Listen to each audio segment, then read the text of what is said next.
अरे भैया बहिनिया अम्मा तोहरे कोखिया जनम लिया रे तोहरे कोखिया जनम। अरे बहिनी के भेजलो दोर देश रे लालन माया रे बहिनी के भेजलो दोर देश रे लालन माँ।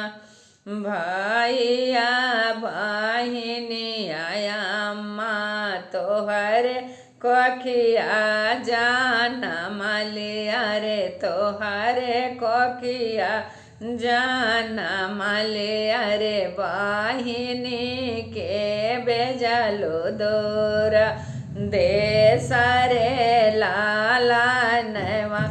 अरे बहिनी के भेजलो दोर देश रे लालनवा।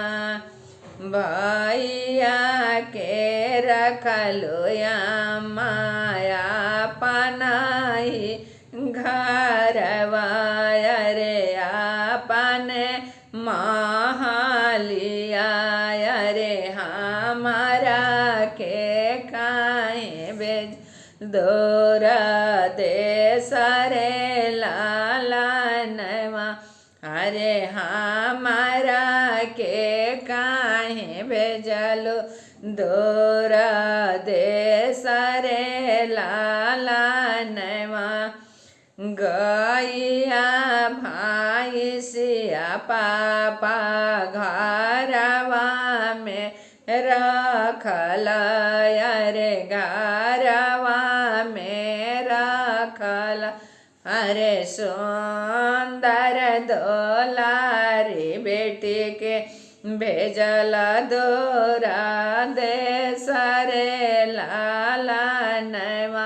अरे सुंदर दुलारी बेटी के भेजल दोरा देश रे लालनवा।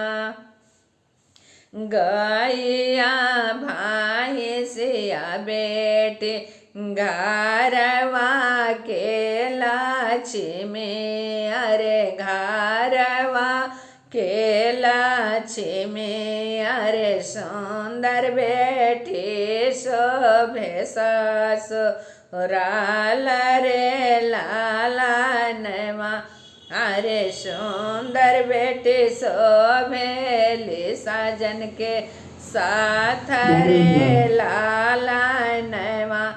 अरे सुंदर बेटी शोभेली साजन के साथ रे लालनवा।